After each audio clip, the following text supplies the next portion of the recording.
Professeur Dominique Le Gulludec, bonjour. Merci d'être avec nous. Vous êtes présidente de la Haute Autorité de Santé. La Haute Autorité de Santé qui recommande la politique de santé de notre pays. Vous faites des recommandations régulières sur la manière dont on doit conduire la politique de santé dans ce pays, le nôtre. Dominique Le Gulludec, la situation nous inquiète. La situation nous inquiète à cause du variant Delta. Que se passe-t-il en Europe? Je regarde le Portugal. Le Portugal, rebond de l'épidémie, couvre-feu rétabli dans 45 communes. Je regarde l'Allemagne qui s'inquiète de la propagation rapide du variant Delta. Je regarde le Royaume-Uni, on en est à 20 000 cas nouveaux chaque jour. La situation est inquiétante. Est-ce que la France sera épargnée? Alors, Monsieur Bourdin, vous savez, on peut voir le verre à moitié plein ou à moitié vide. Alors, je le vois à moitié vide, si j'ai bien compris. Alors, prenons la situation aujourd'hui. Oui. Et quand même, disons aux Français que ça va mieux. Oui. Disons aux Français qu'on a vacciné plus de 50% de la population adulte et que les taux de mortalité aujourd'hui sont à moins de 30 par jour. Je suis venue chez vous une fois où c'était à 400, c'était en début de... 500, c'était terrible. Oui. Donc, voyons les choses. Peu de contamination aujourd'hui, très peu d'hospitalisation, quasiment pas de réanimation. Aujourd'hui. Donc la situation aujourd'hui, elle est bonne. On va pouvoir passer un été tranquille. Le début de l'été au moins. Voilà. Alors ça c'est le verre à moitié plein. Et je crois que c'est quand même important parce que les Français, ils ont aussi besoin de bonnes nouvelles. Et c'est un fait. Maintenant, oui, on a une menace. C'est celle, on l'a connue avec le variant anglais, c'est celle du variant Delta. On les appelle maintenant... qui vient d'Inde. Voilà. Beaucoup plus contagieux que le variant anglais. Oui, il semble à peu près, d'après les chiffres qu'on connaît, 50 fois plus contagieux que l'anglais, qui lui-même était déjà 50 fois plus contagieux que le chinois, que le premier. Donc oui, beaucoup plus contagieux. Mais la différence majeure qu'on a, Monsieur Bourdin, et ça vraiment, je voudrais le dire à tous les Français, c'est qu'aujourd'hui, on a une arme. Donc on a le choix. On a le choix à l'automne de se retrouver devant la situation de l'année dernière, avec à nouveau une épidémie, un pic et des restrictions sanitaires à l'automne, ou on a le choix de se faire massivement vacciner. Et donc ce choix, je ne peux qu'exhorter tout le monde à le prendre et à aller se faire vacciner. Parce qu'on a cette chance inouïe. Oui. C'est qu'on a des vaccins qui marchent très bien, y compris contre ces variants. C'était pas gagné. Oui, c'était pas gagné. Et qui marche très bien contre ce variant Delta. Oui. 96%. Oui. Pour les vaccins ARN messagers. Oui, avec 2 doses. Avec 2 doses, voilà. Et également pour l'AstraZeneca avec 2 doses. Et également pour l'AstraZeneca avec 2 doses. Donc on n'est pas tout à fait dans la même situation, Monsieur Bourdin.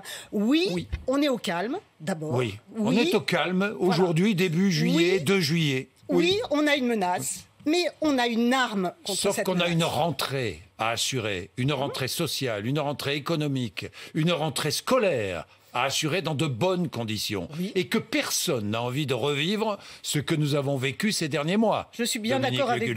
Moi la première, monsieur. Vous la première. Donc, il faut des mesures. Je lis les dernières recommandations de la Haute Autorité de Santé. La sûreté et l'efficacité des vaccins ont été confirmées au fil de la campagne de vaccination. Des actions favorisant la conviction et l'adhésion à la vaccination sont nécessaires. C'est ce que vous écrivez. Des mesures incitatives doivent être mises en place. Lesquelles, Dominique Le Gulludec? Alors, encore une fois, je ne me substitue pas au gouvernement. Non. Ni aux décisions politiques. Je vous rappelle qu'une obligation vaccinale, c'est une décision politique. C'est la loi qui le dit. Donc, vous voyez, c'est pas la HAS. Nous, on recommande. Vous savez, on donne des avis scientifiques. Indépendants. Oui, enfin, qui sont suivis la plupart du temps, Dominique Le Gulludec. Voilà. Oui. Donc, la seule chose que l'on peut dire aujourd'hui, c'est que pour éviter cette 4e vague et les restrictions sanitaires qui vont avec, il faut vraiment que les Français comprennent qu'il faut être massivement vaccinés.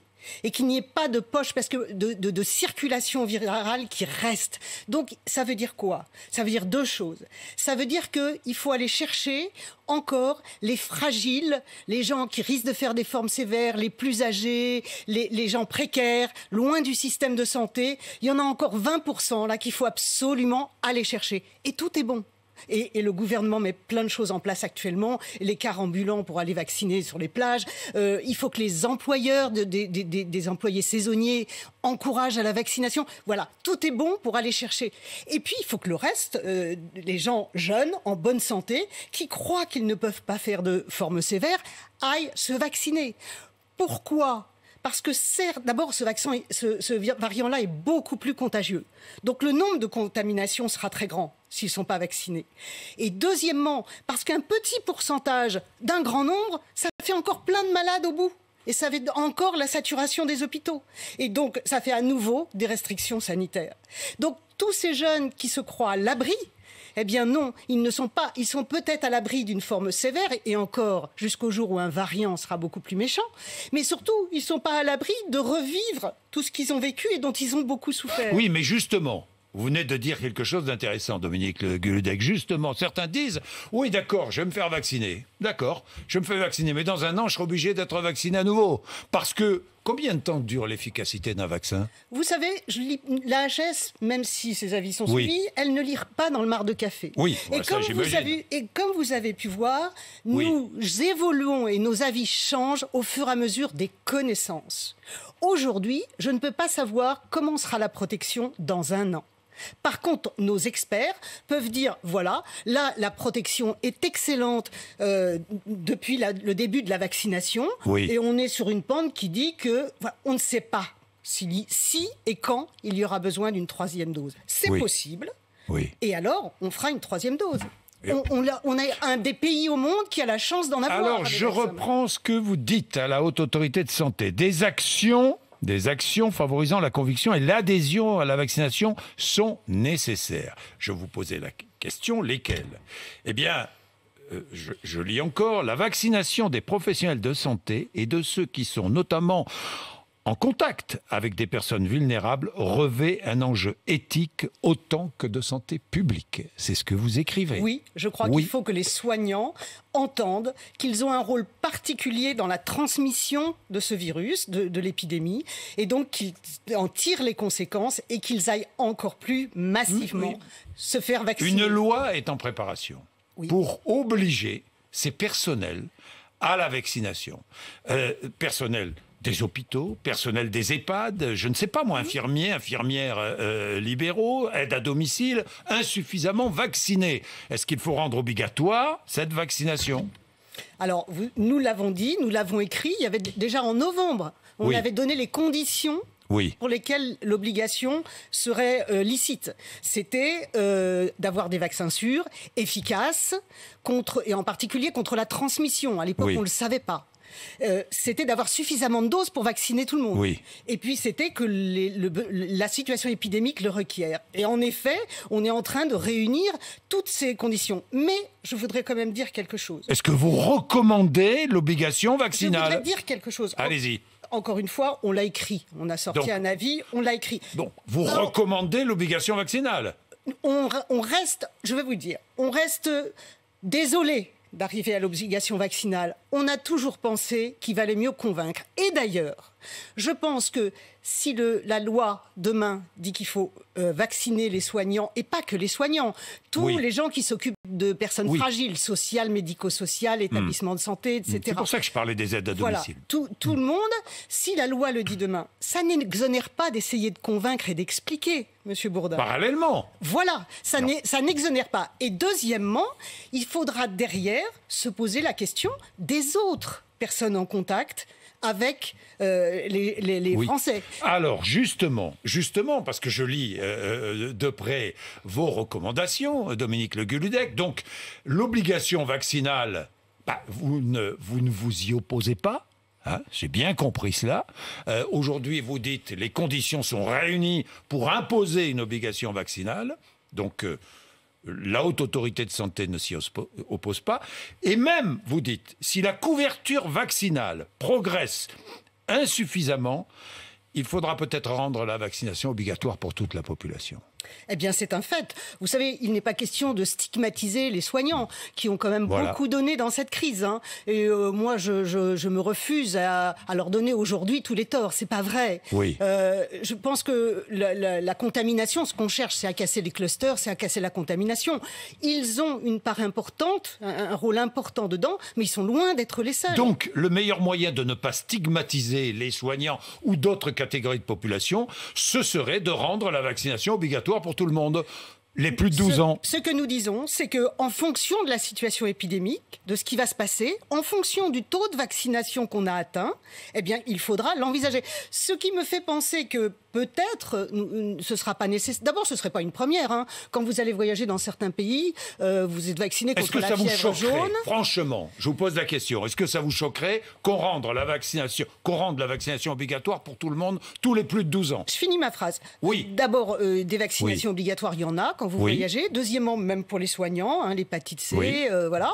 Donc, c'est pas une première. Et puis, voilà, ça dépendra vraiment de la situation épidémique. Oui. C'est-à-dire que il faut... Vous voyez bien, non, mais ça, j'ai compris que ça dépendra de la situation épidémique. Donc oui, il faudra l'envisager.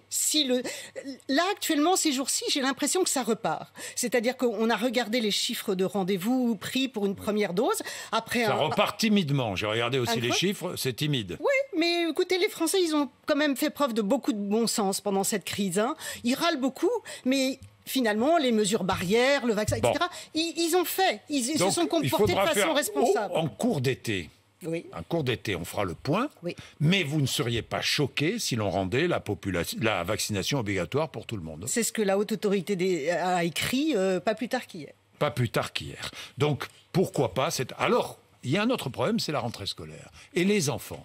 Là aussi, comment faire? Je sais que vous allez publier une recommandation adressée aux médecins généralistes et aux pédiatres.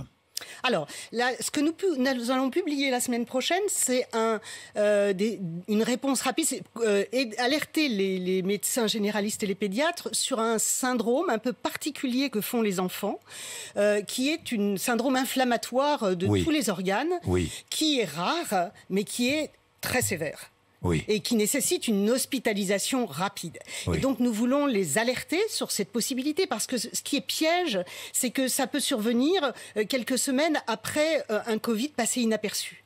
C'est pas forcément un Covid sévère. Il y a peu de Covid sévères, quoique chez les moins de 18 ans, il y a quand même eu 4000 hospitalisations et 700 réanimations. C'est pas rien pour des enfants. Bien sûr. Voilà. Mais enfin, ils en font peu.